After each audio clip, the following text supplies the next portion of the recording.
प्रिय साथियों, आज हम पाइथन के एक इम्पॉर्टेंट डाटा स्ट्रक्चर डिक्शनरी की बात करेंगे। डिक्शनरी एक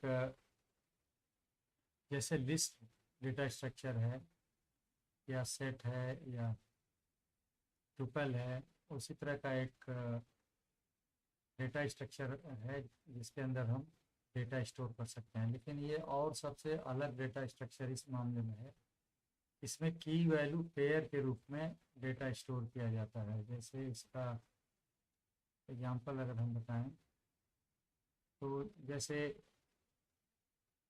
की के रूप में कुछ, जैसे मान लीजिए कि बी इक्वल टू, सबसे पहले तो इसमें हमको ये देखना है कि एक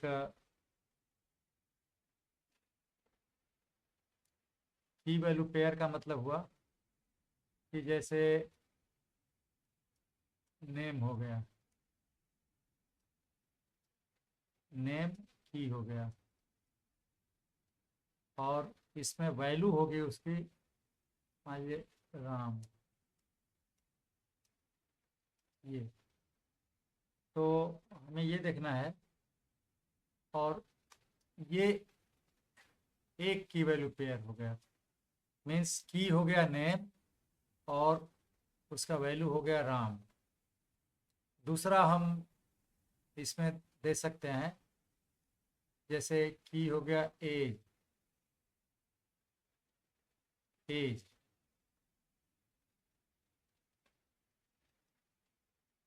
और इसका वैल्यू हो गया, जैसे मान लीजिए ये 30 हम लिख देते हैं, 30।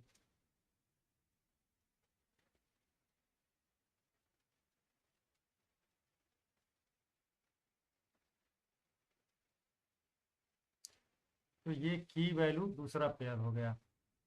और यहाँ से यहाँ तक ये डी जो है डिक्शनरी का नाम है, और करली ब्रेसेस हम खोलते हैं। ये हमने यहाँ से एक करली ब्रेसेस खोल दिया ये, और यहाँ बंद कर दिया, यहाँ ले जाकर हमने बंद कर दिया। इन दोनों के बीच में, ब्रेसेस के बीच में हम की वैल्यू पेयर रखते हैं। जैसे यहाँ पर नेम की हो गया, उसका वैल्यू हो गया राम, फिर एक कामा लगा दिया, और जैसे एज हो गया, ये भी एक की है, दूसरी वाली की है, इसकी वैल्यू हो गई 30। तो की और वैल्यू को कॉलम से हम सेपरेट करते हैं। जैसे यहाँ पर एक ये डेटा स्ट्रक्चर है। अब इसमें हम एक्सेस करना होगा तो इस ढंग से एक्सेस करेंगे इसको। जैसे अगर हम डी लिखें, फिर स्क्वायर ब्रैकेट खोलेंगे, फिर इसमें की पास करें। जैसे मान लीजिए हमने एज पास कर दिया, तो इसका मतलब हो गया कि डी जो डिक्शनरी है उसका एज जो की है उसकी वैल्यू यहाँ पर आउटपुट करना है। इसी तरह से डी नेम लिखेंगे तो उसकी वैल्यू हो जाएगी राम। अभी हम कुछ एग्जांपल, जुपाइटर जो आईडी है पाइथन के लिए या मशीन लर्निंग के लिए, उस पर हम करके हम बता रहे हैं कुछ एग्जांपल्स इसका, तो ज़्यादा आसान हो जाएगा। जैसे यहाँ पर हमने डी डी इक्वल टू, ये जुपाइटर का एक सेल है, इसके अंदर फर्स्ट लाइन में हमने D equal to curly braces खोला और बंद कर दिया। ये एक एम्प्टी डिक्शनरी है, इसमें कोई की वैल्यू पेयर हमने नहीं रखा है, तो ये एम्प्टी है। इसमें वैल्यू रखने के लिए हम ऐसे भी कर सकते हैं, डी इक्वल टू, जैसे अभी हमने बताया नेम की है, वैल्यू है राम, एज की है, वैल्यू है 40। और अगर हम इस सेल को रन कराएं तो अभी हमारी जो डिक्शनरी डी है, डी नाम से, अगर हम डी को प्रिंट करना चाहें तो यहाँ पर हम डी लिखकर अगर रन कराएं इस सेल को तो ये आ रहा है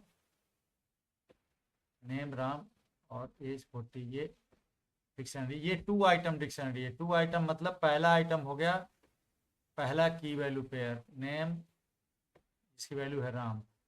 दूसरा आइटम हो गया एज इक्वल टू 40, और कॉलम से ये सेपरेट रहता है। तो इस तरह से हम डिक्शनरी इनिशियलाइज कर सकते हैं। एक और हम डिक्शनरी जैसे यहाँ हम बना रहे हैं ई इक्वल टू, ये हमने करली खोला और लास्ट में यहाँ पर हमने करली बंद किया। इसके बीच में हम देखेंगे कि एक ये की वैल्यू है आईडी स्ट्रिंग है, इसकी वैल्यू है 12। एक दूसरा की वैल्यू पेयर है यहाँ से यहाँ तक। इसमें ध्यान से देखने पर तो दिखाई पड़ रहा है कि इसका की है CTO, ये CTO की है। फिर कॉलन देकर वैल्यू यहाँ पर लिखा हुआ है। वैल्यू एक खुद में करली ब्रेसेस के अंदर है और इसके अंदर की वैल्यू पेयर्स हैं। मतलब ये डिक्शनरी के अंदर डिक्शनरी है।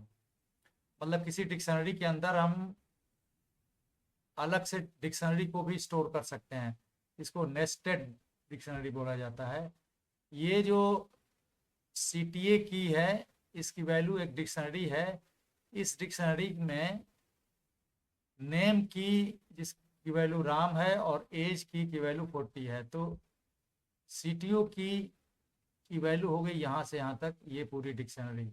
मतलब डिक्शनरी के अंदर हमने डिक्शनरी रख दिया। और थर्ड की है इसका CT, जिसका वैल्यू है पुणे। तो ये जो है इसमें 3 की वैल्यू पेयर्स हैं। पहला की है ID जिसकी वैल्यू है 12। दूसरा की है CTO जिसका वैल्यू ये एक नेस्टेड डिक्शनरी है। और तीसरा की वैल्यू पेयर है ये CT जिसकी वैल्यू है पुणे। तो इस तरह से हम डिक्शनरी बनाते हैं। इसको भी अगर हम प्रिंट करना चाहें तो यहाँ पर रन कराएंगे इस सेल को, तो ये आ गया, इसका ये स्ट्रक्चर आ गया। अभी हम देखेंगे कि डिक्शनरी की खासियत क्या क्या होती हैं। तो जैसे यहाँ पर अगर हम देखें तो डिक्शनरी में पहली चीज अनऑर्डर्ड होता है। जैसे अभी हमने जिस क्रम में की वैल्यू पेयर को रखा है वो मेंटेन नहीं रहता है। बार बार उसका ऑर्डर, मतलब पहला वाला की वैल्यू पेयर बाद में भी आ सकता है और बाद वाला पहले भी आ सकता है। तो अनऑर्डर्ड है। जिस ऑर्डर में शुरू में रखते हैं वही ऑर्डर मेंटेन नहीं हो सकता है। की वैल्यू पेयर तो वही रहेंगे लेकिन उनका क्रम बदल जाएगा, बदल सकता है नहीं भी बदल सकता है, मतलब अनऑर्डर्ड है। और दूसरा है चेंजेबल। हम किसी भी डिक्शनरी के अंदर जो की वैल्यू पेयर हैं उनको बदल सकते हैं। मतलब नया की वैल्यू पेयर जोड़ सकते हैं या किसी की वैल्यू चेंज कर सकते हैं। और इसमें इंपॉर्टेंट बात देखने की यह है कि ईच की is unique and immutable. Dictionary का हर एक की होता है यूनिक होता है। मतलब एक डिक्शनरी के अंदर दो की जो है सेम नहीं हो सकती। वैल्यू सेम हो सकता है, 2 की वैल्यू पेयर हैं जिनमें दोनों का की अलग अलग होना मस्ट है। दोनों की वैल्यू एक ही हो सकता है लेकिन की इम्यूटेबल होना जरूरी है। इम्यूटेबल मतलब जिसको चेंज ना किया जा सकते। पाइथन में इम्यूटेबल वैल्यूज में स्ट्रिंग आता है, नंबर आते हैं जैसे इंटीजर, फ्लोट और टुपल्स आता है। ये 3 तरह के जो डेटा हैं ये इम्यूटेबल होते हैं पाइथन में, जिनको हम एज ए की यूज कर सकते हैं। और वैल्यू कुछ भी हो सकता है। Value can be any data type, जैसे स्ट्रिंग हो गया, नंबर हो गया, फ्लोट हो गया, या कोई ऑब्जेक्ट भी हो सकता है अलग से। जैसे अभी हमने देखा कोई डाटा स्ट्रक्चर भी हो सकता है इसमें। जैसे डिक्शनरी अभी हमने देखा था नेस्टेड डिक्शनरी। तो डिक्शनरी की जो फीचर्स हैं वो ये हैं कि ये की वैल्यू पेयर्स में रहता है, अनऑर्डर्ड है और चेंज कर सकते हैं, मतलब म्यूटेबल है ये डाटा स्ट्रक्चर। और इसमें जो एक्सेस करते हैं एक एक की वैल्यू पेयर को, वो इंडेक्स से नहीं एक्सेस करते हैं, की के हिसाब से एक्सेस करते हैं। वो अभी हम लोग देखेंगे। और म्यूटेबल है इसमें, इसलिए इसमें भी कॉन्केटेनेशन पॉसिबल है, मतलब जोड़ सकते हैं नई की वैल्यू पेयर्स, स्लाइस कर सकते हैं, कुछ खास की वैल्यू पेयर्स को निकाल भी सकते हैं। तो इस हम अभी देखेंगे जुपिटर के प्रोग्राम से ये सब operation.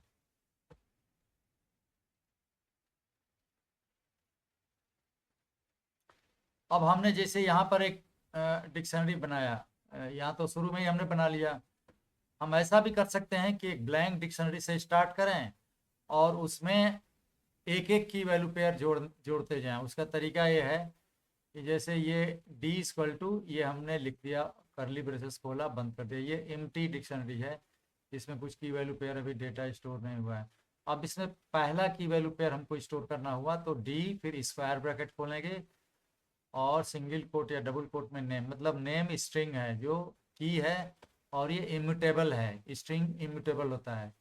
D name equal to Ram अगर हम लिखते हैं स्ट्रिंग, तो ये राम वैल्यू जो है नेम वाली की को असाइन हो जाएगी, मतलब की हो जाएगा नेम और राम हो जाएगा उसकी वैल्यू। तो नेम इक्वल टू राम, ये पहला की वैल्यू पेयर स्टोर हो गया इसी डी में। डी में दूसरा की वैल्यू पेयर स्टोर करना हुआ तो ऐसे ही लिखेंगे डी, फिर स्क्वायर ब्रैकेट के अंदर जॉब की स्ट्रिंग डालेंगे और इक्वल टू डेव, मतलब डेव जो वैल्यू है ये असाइन हो गया जॉब की को इस डी डिक्शनरी के अंदर। अब थर्ड की हम डाल दे रहे हैं एज, इसकी वैल्यू हो जाएगी 30 यहाँ पर। अगर हम इस डी को प्रिंट करें, जो डिक्शनरी बन गई जिसमें 3 की वैल्यू पेयर हो गए, तो अगर हम देखेंगे इस सेल को अगर रन कराएं जुपिटर में यहाँ से, तो ये आ गया हमारा। अभी हमने जो देखा था, नेम की है, राम वैल्यू है, जॉब की है, डेव वैल्यू है, एज की है और 30 की वैल्यू। तो इस तरह से हम ब्लैंक डिक्शनरी में जोड़ सकते हैं की वैल्यू पेयर्स। एक्सेस कैसे करेंगे, जैसे लिस्ट में हम इंडेक्स से एक्सेस करते हैं, 0 1 2 3 से स्टार्ट होता है इंडेक्स 0 से। यहाँ पर हम की देंगे, किसी की वैल्यू पेयर को स्टोर करना हो, रिट्रीव करना हुआ, उसको देखना हुआ वो वैल्यू, तो हम ये डिक्शनरी का नाम लिखेंगे, जैसे यहाँ पर डी है, और की पास करेंगे नेम, तो और ये स्क्वायर ब्रैकेट में होगा। तो इससे हम एक्सेस कर सकते हैं वैल्यू। इसको अगर हम रन कराएं तो ये राम आ गया, मतलब डी फिर स्क्वायर ब्रैकेट में अगर हम की पास करें जो कि नेम स्ट्रिंग है, तो ये रिटर्न करेगा, इसकी वैल्यू हो जाएगी राम, जो हम ऑलरेडी यहाँ पर स्टोर किए थे वही वैल्यू बता दिया। तो इसमें मतलब हम की पास करते हैं वैल्यू को एक्सेस करने के लिए। अब इसमें जो लेन फंक्शन है, लेन फंक्शन अगर हम डिक्शनरी के ऊपर यूज़ करेंगे, जैसे लेन, फिर अगर उसमें किसी डिक्शनरी का नाम पास करते हैं, जैसे यहाँ पर डी कर दिया, तो ये डिक्शनरी के अंदर जितने की वैल्यू पेयर्स हैं उनकी संख्या लौटाएगा। जिसे इसमें 3 की वैल्यू पेयर हैं, एक है नेम राम, जॉब देव और एज 30, इसमें 3 की वैल्यू पेयर हैं। तो लेंडी यहाँ पर 3 रिटर्न करेगा। इसको हम रन करा रहे हैं, देखिए 3 आ गया, तो 3 की वैल्यू पेयर है बता दिया डिक्शनरी के लिए। अब यही काम अगर लेन में करते लिस्ट के ऊपर, तो लिस्ट जो है नंबर ऑफ एलिमेंट्स लौटाता है, यहाँ पर एलिमेंट की जगह पर की वैल्यू पेयर हो जाएंगे। अब डी जो डिक्शनरी ऑब्जेक्ट है, इसका कीज फंक्शन अगर हम कॉल करेंगे यहाँ पर डी डॉट कीज, तो एक ये डिक्ट की ऑब्जेक्ट रिटर्न करता है जिसके अंदर उसकी जो की होती हैं, डी डिक्शनरी की जो कीज होंगी, जैसे नेम हो गया, जॉब हो गया, एज हो गया, ये स्टोर रहते हैं। जैसे यहाँ पर अगर हम डी डॉट कीज करें, तो ये डिक्शनरी डी के अंदर जो कीज हैं उनको रिटर्न करेगा, लेकिन ये प्रिंटेबल फॉर्मेट में नहीं है होगा, क्योंकि जो ऑब्जेक्ट फॉर्म में रिटर्न करता है डिक्ट की के रूप में। अभी हम रन करेंगे इसको तो देखिए ये आ गया, ये रिटर्न किया इसने डिक्ट की। हालांकि इसके अंदर इसकी जो कीज हैं ये लिस्ट के रूप में स्टोर हैं, लेकिन अगर हम प्रिंट कराना हुआ कीज को, तो इसको लिस्ट में हमको टाइप कास्ट करना पड़ेगा। जैसे हम लिस्ट फंक्शन जो है पाइथन का, और इसके अंदर डी डॉट कीज पास करें, तो डी डॉट कीज डिस्ट कीज का ऑब्जेक्ट है, जो कि जिसके अंदर उसकी की है डिक्शनरी की, लेकिन लिस्ट में टाइप कास्ट करने से वो प्रिंट हो जाएगा। जैसे इसको अगर हम रन करें इस सेल को, तो केवल एक लिस्ट ये प्रिंट कर दिया, मतलब उसकी जो की है उसको प्रिंट कर दिया। तो डी डॉट की से वो कीज तो आ जाती हैं, लेकिन उनको प्रिंट करने के लिए हमको लिस्ट फंक्शन कॉल करना पड़ेगा, लिस्ट में टाइप कास्ट करना पड़ेगा, तब ये उनका ये हम देख सकते हैं।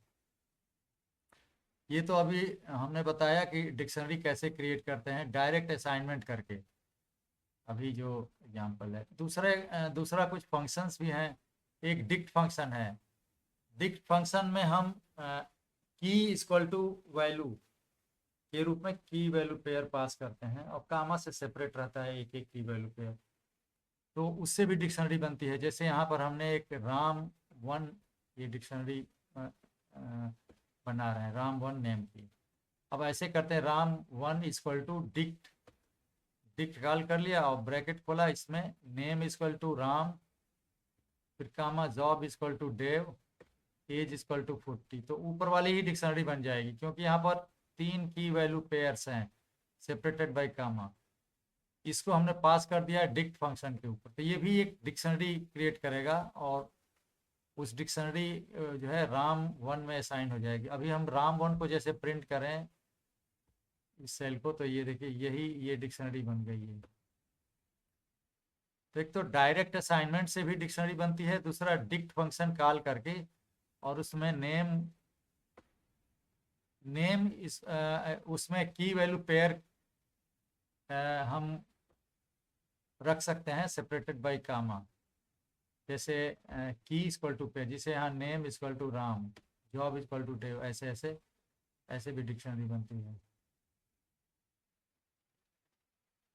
दूसरी डिक्शनरी हम बना सकते हैं, जैसे ये जिप। जैसे इसमें अगर हम आप बताएं ये जिप क्या फंक्शन होता है, तो जैसे ये है, एक ऊपर एक्सेल हमने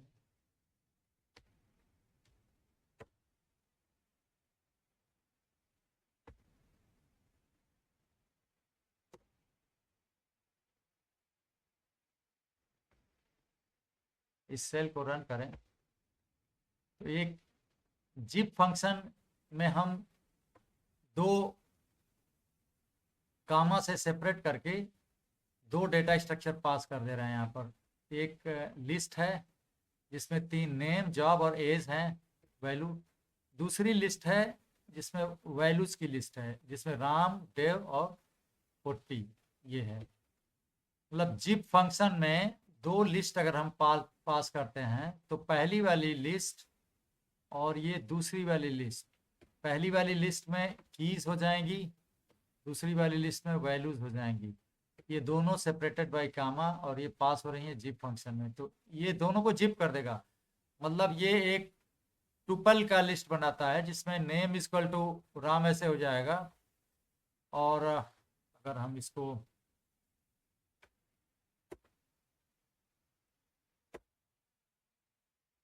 अगर हम असाइन करें, जैसे यहाँ से देख सकते हैं हम इसको,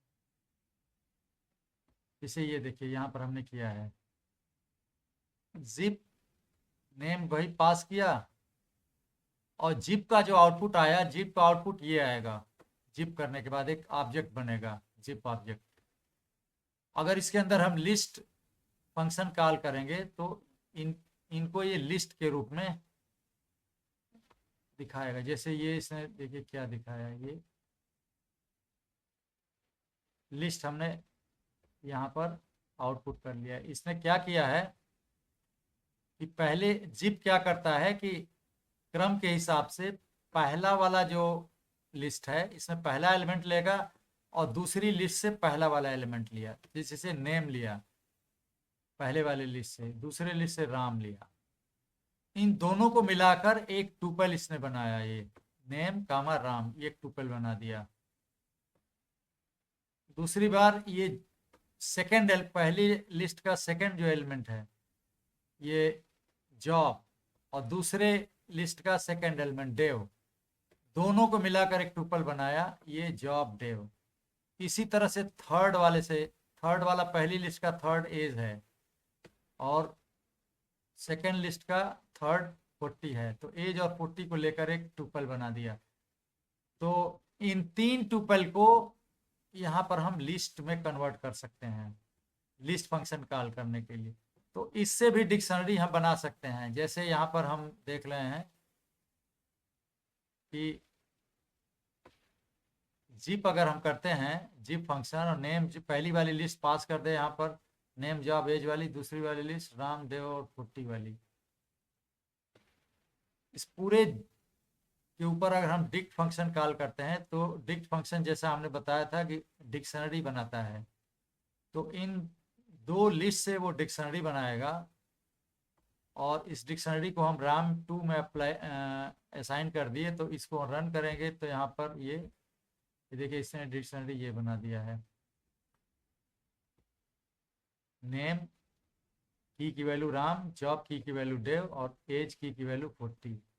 तो यहाँ पर हमने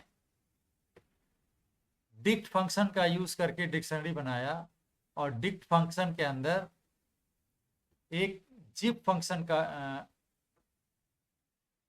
कॉल किया हुआ है और जिप में पास किया दो लिस्ट, पहली लिस्ट दूसरी लिस्ट। तो पहली वाली लिस्ट ये कीज का काम करेगी, दूसरी वाली लिस्ट ये लिस्ट वैल्यूज का काम करेगी और क्रम से होगा, पहली का पहला दूसरे वाले लिस्ट का दूसरे पहले वाले से होगा, पहली लिस्ट का दूसरा दूसरे लिस्ट के दूसरे से की वैल्यू पेयर बनेगी। जैसे यहाँ पर ये हम देख रहे हैं। और डायरेक्टली हम टुपल भी पास कर सकते हैं यहाँ पर। जैसे मान लीजिए डिक्ट फंक्शन कॉल किया और डिक्ट फंक्शन के अंदर एक लिस्ट पास कर दिया ये डायरेक्टली, तो यहाँ हम जिप का नहीं यूज कर रहे हैं, डायरेक्टली एक लिस्ट पास कर दे रहे हैं। इस लिस्ट में लेकिन एलिमेंट टुपल के रूप में रहना जरूरी है। जैसे ये नेम कामा राम, और उस एक एक टुपल में दो एलिमेंट होना चाहिए, पहला हो जाएगा की, दूसरा हो जाएगा वैल्यू। जैसे पहले वाले टुपल में यहाँ पर नेम की है, राम वैल्यू है, दूसरे वाले टुपल में एज की है और 40 वैल्यू है। तो ये दो टुपल हमने पास किया, एक एक टुपल दो दो एलिमेंट का है की वैल्यू पेयर के रूप में, और ये लिस्ट के अंदर दो टुपल हैं। इस लिस्ट को हमने डिक्ट फंक्शन के अंदर पास किया, तो ये एक डिक्शनरी बनाएगा डी, और पिछले वाले डिक्शनरी की तरह से ये रन कराएंगे।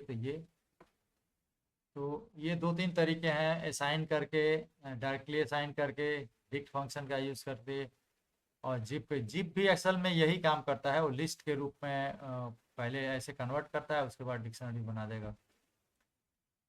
और यही काम हम किसी लिस्ट को सेव करके भी कर सकते हैं। जैसे मान लीजिए एक की लिस्ट, ये लिस्ट है जिसमें नेम एज सिटी 3 वैल्यूज़ हैं, और एक दूसरा लिस्ट है वैल्यूज लिस्ट जिसमें रमेश 30 लखनऊ, ये 3 वैल्यूज़ हैं। तो हम इसमें अगर जिप फंक्शन कॉल करें, जैसे यहाँ पर हम देख रहे हैं जिप में दो लिस्ट पास कर रहे हैं, एक की लिस्ट और एक वैल्यू लिस्ट यहाँ पर। तो ऊपर जैसे बताया था वही होगा, की लिस्ट में पहली वाली ये लिस्ट आएगी और वैल्यू लिस्ट में ये दूसरी वाली ये लिस्ट आएगी। तो पहली लिस्ट का पहला एलिमेंट दूसरी लिस्ट के दूसरी लिस्ट के पहले एलिमेंट से, और इसी क्रम में वो की वैल्यू पेयर बनाते जाएंगे जैसे ऊपर बताया था। इससे भी लिस्ट बनेगी। और ये तो अभी जो जिप कॉल किया लिस्ट में, तो ये लिस्ट बना दिया इसने, ये लिस्ट बना दिया। दोनों ये लिस्ट से लेकर के, और ये जो जिप फंक्शन है, जिप फंक्शन ने दोनों लिस्ट से एक एक एलिमेंट क्रम से लेकर के और एक यहाँ पर लिस्ट के रूप में बना दिया। अब इस लिस्ट के अंदर चूंकि टुपल है, नेम वैल्यू पेयर के रूप में ये टुपल हैं सेपरेटेड बाय कामा, इनसे हम डिक्शनरी बना सकते हैं वही डिक्ट फंक्शन कॉल करके। डिक्ट फंक्शन में जैसे हम जिप की लिस्ट वैल्यूज करेंगे तो ये भी डिक्शनरी वैसे ही बना देगा। इसे यहाँ पर है नेम रमेश, ये डिक्शनरी बन गई है। ये भी तरीका है। दूसरा है फ्रॉम कीज। डिक्ट फंक्शन का एक फ्रॉम कीज अगर हम फंक्शन कॉल करें, ये डिक्ट ऑब्जेक्ट है और फ्रॉम कीज इसका फंक्शन है। इसके अंदर हम 2 वैल्यूज पास कर दे रहे हैं। तो ये जो 2 वैल्यू लिस्ट के रूप में है ये की का काम करेंगी। और मतलब एक की होगी नेम और दूसरा की होगा एज। लेकिन बाय डिफ़ॉल्ट इसका जो है वैल्यूज इन दोनों का नन होगा। जैसे इसको हम अगर रन कराएं, डी को असाइन करिए, अगर हम रन कराएं तो डी की वैल्यू ये हो जाएगी। इसने जो फ्रॉम की इसका जो नेम और एज है उनको की के रूप में लिया, वैल्यू इनका डिफ़ॉल्ट नन रखा। जैसे नेम की वैल्यू है नन, एज की वैल्यू है नन। दूसरा एक यहाँ पर ये है, देखने के लिए, जैसे ये डी है, हमने इनिशियलाइज किया 2 की वैल्यू पेयर हैं। अगर किसी डिक्शनरी में से कोई वैल्यू हमको अगर एक्सट्रैक्ट करना है तो उसमें की पास करेंगे। डिक्शनरी डी के नाम में हम इसका की नेम पास करेंगे। तो अगर इसको हम रन कराएं इस सेल को तो डी नेम राम इसने जो है प्रिंट कर दिया। मतलब नेम की वैल्यू यहाँ पर राम है तो राम, डी स्क्वायर ब्रैकेट में नेम तो इसने राम दिखा दिया।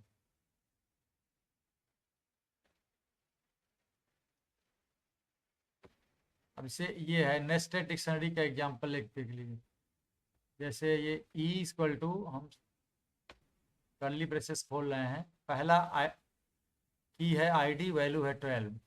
दूसरा की है सीटीओ, वैल्यू है कॉलन के बाद इस कॉलन और कामा के बीच में जो होता है वो वैल्यू होता है। तो ये वैल्यू है सीटीओ की का। अब ये खुद में एक डिक्शनरी है क्योंकि करली ब्रेसेस में है और नेम और की वैल्यू पेयर इसमें है। की जैसे की है नेम, वैल्यू है राम, की है एज, वैल्यू है 40। तो ये पूरा एक डिक्शनरी हो गया, नेस्टेड डिक्शनरी।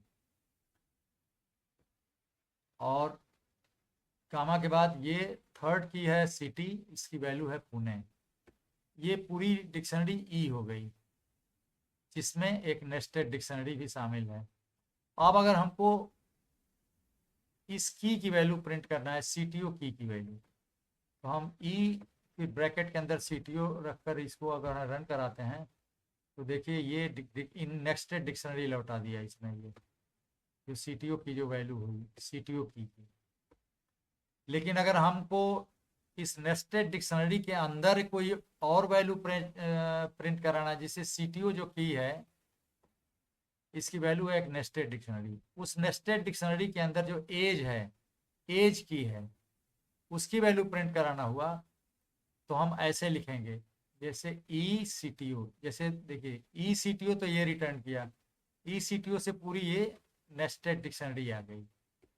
लेकिन इस नेस्टेड डिक्शनरी के अंदर अगर एज की वैल्यू जानना होगा तो एक और हम यहाँ पर ई सी टी ओ फिर एक स्क्वायर ब्रैकेट खोलेंगे एज, उसमें जो है नेस्टेड डिक्शनरी का जो की है उसको पास करेंगे। मतलब 2 स्क्वायर ब्रैकेट, ये पहला स्क्वायर ब्रैकेट होगा नेस्टेड डिक्शनरी का की होगा और दूसरा स्क्वायर ब्रैकेट उस नेस्टेड डिक्शनरी का जो एलिमेंट है जो की वैल्यू पेयर के रूप में उसका है। जैसे सीटीओ तो खुद में एक नेस्टेड डिक्शनरी है, ये सीटीओ जो कि की है इस ई डिक्शनरी का, लेकिन सीटीओ की जो वैल्यू है एक नेस्टेड डिक्शनरी है। तो अगर ई सी टी ओ करते हैं यहाँ पर, जैसे यहाँ किया ई सी टी ओ, तो इसका वैल्यू रिटर्न कर दिया सी टी ओ की का। अब ये नेस्टेड डिक्शनरी है, तो इसके अंदर जो नेस्टेड डिक्शनरी के अंदर जो एज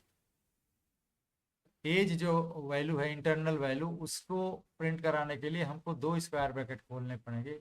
एक ई सी टी ओ तो पूरी नेस्टेड डिक्शनरी रिटर्न करेगा, उसके ऊपर हमने स्क्वायर ब्रैकेट खोल करके एक और एज पास कर दिया, तो फिर इसकी वैल्यू, ये इस एज की वैल्यू ये प्रिंट करेगा। अगर इसको रन कराएं यहाँ पर तो ये 40 ये दिखा दिया।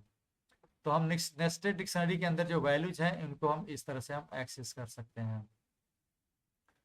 इसी तरह से अगर हमको चेक करना हुआ कि किसी भी डिक्शनरी में कोई की है कि नहीं, तो हम ऐसे चेक कर सकते हैं। जैसे ये D=, एक डिक्शनरी हम बनाया नेम और एज की।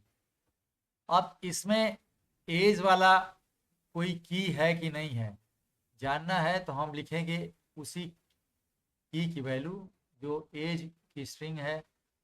एज, फिर इन ऑपरेटर का यूज करेंगे, एज इन डी डिक्शनरी का नाम है। तो एज इन डी का मतलब कि अगर एज की इस डिक्शनरी डी के अंदर होगी तो ये ट्रू रिटर्न करेगा, नहीं तो फॉल्स रिटर्न करेगा। इस अगर सेल को रन कराएं, यहाँ पर ट्रू रिटर्न किया, इसलिए क्योंकि इस डी डिक्शनरी के अंदर एज एक की है। और इसको हम ये भी देख सकते हैं, जैसे मान लिया अगर हम एक और हम खोलें, यहाँ पर सेल खोलें, तो हम अगर हम देखें कि मान लीजिए कि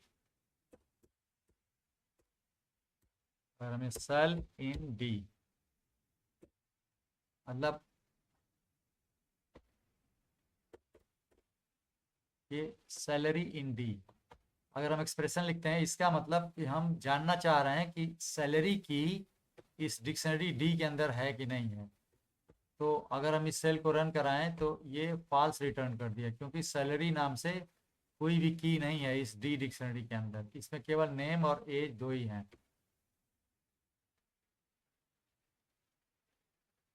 अब सारे कीज को एक्सेस करना हुआ एक साथ, तो D.keys लिखेंगे। डी जो डिक्शनरी है उस ऑब्जेक्ट का कीज फंक्शन कॉल करेंगे, तो एक डिक्ट कीज ऑब्जेक्ट रिटर्न करता है। जैसे इस सेल को रन कराएं तो ये डिक्ट कीज हो गया, ये ऑब्जेक्ट है, और जिसके अंदर ये ऑलरेडी दो नेम और एज जो कीज हैं वो एक लिस्ट के रूप में रहती हैं, लेकिन प्रिंट कराने के लिए हमको इसको लिस्ट में कन्वर्ट करना पड़ेगा, तब इसको हम नेम और इसमें कर पाएंगे। जैसे अगर हम करें इसको यहाँ पर लिस्ट फिर D.keys,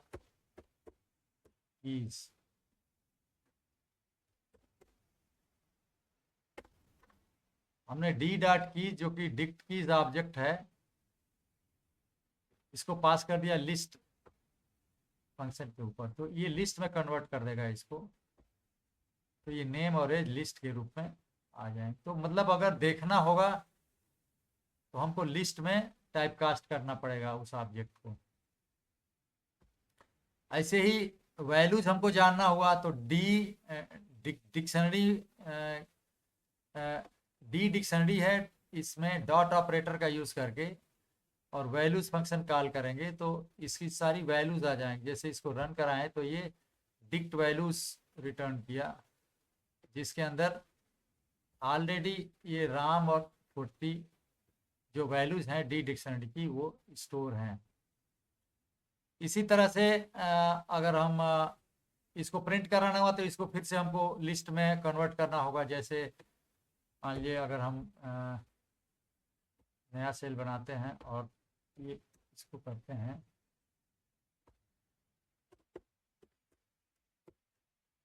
इसको लिस्ट में अगर हम टाइप कास्ट कर दें यहाँ से, अब इसको हम रन कराएं, ये राम और 40, केवल D.values तो एक डिक्ट ऑब्जेक्ट रिटर्न किया यहाँ पर, हालांकि इसके अंदर वैल्यूज हैं, लेकिन इसको अगर प्रिंट कराना हुआ तो लिस्ट में हमको टाइप कास्ट करना पड़ेगा D.values को, जैसे यहाँ पर राम और 40 लिस्ट के रूप में। ऐसे ही D.items, आइटम्स में की वैल्यू पेयर के रूप में वो लौटाता है।